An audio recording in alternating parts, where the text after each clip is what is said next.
हुजूर, उन्होंने गुंदू साहब को बांधा हुआ है। वो कुत्ता जैर कुदाई भी वही है। वो उन पर तशद्दुद कर रहा है हुजूर। तो बाला को जख्मी करने वाला दरिंदा वहां पर है। वो समझते हैं कि गिहातू को भाईजान ने खबर दी है। गुंदू साहब कबीले की हिफाजत के लिए अपनी जबान नहीं खोलेंगे। नजर रखो रास्ते पर। जैसे आपका हुक्म। ठीक है हुजूर। मेरी बात सुनो गौर से। मलगाय के खैमे के आसपास उसके बहुत से सिपाही मौजूद होंगे।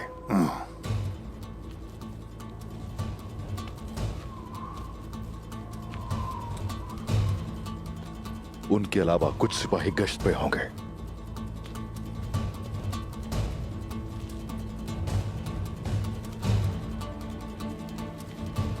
सौगूत में 80 नौकर हैं। उससे कई ज्यादा कले में है। और गिरदो नौ में भी बहुत से नौकर मौजूद हैं।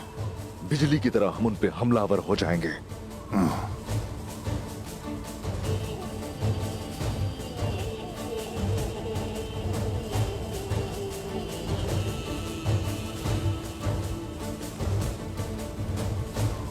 शामसा साहब, आपके सिपाही मशरिक की तरफ से दाखिल होंगे। अल्लाह का शुक्र है कि उसने मुझे ये मौका दिया। तो फिर चलो जवानों, चले।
रुक जाओ, ये बदगाह के कैदी है।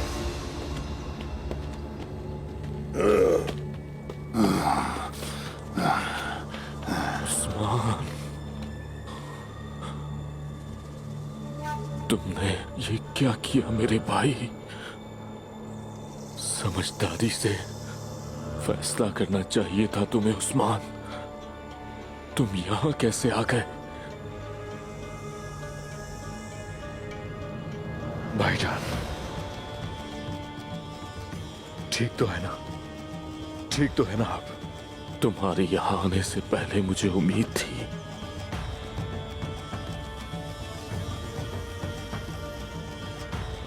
अब तो वो भी नहीं रही।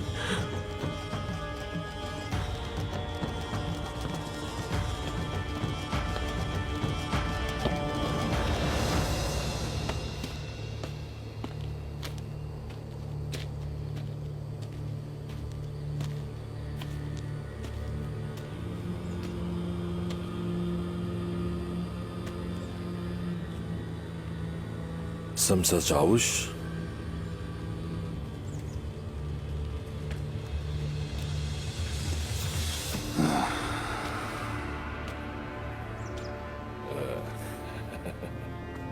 पाप से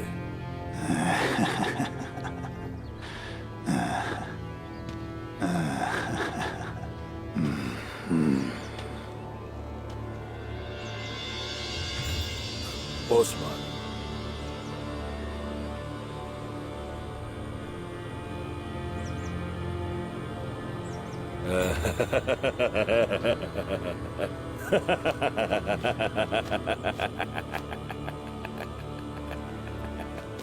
मैं जानता था कि तुम अपने भाई को बचाने जरूर आओगे।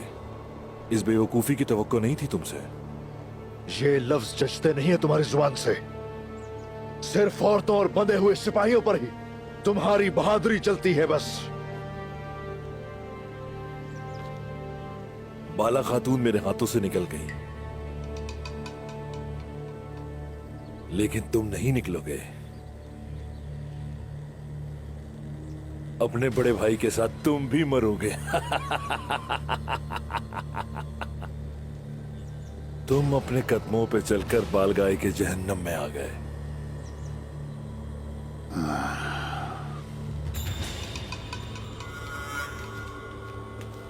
इन्हें कुंडों पर लटका दो।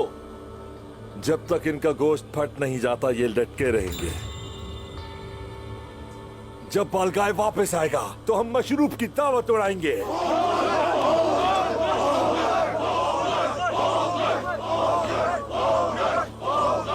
एक दावत तो मैं करूंगा एक दिन तुम्हारी, कि गोश्त नाकाफी हो जाएगा तुम्हारा। मशरूबात की बजाय तुम्हें तुम्हारा ही खून पिलाया जाएगा।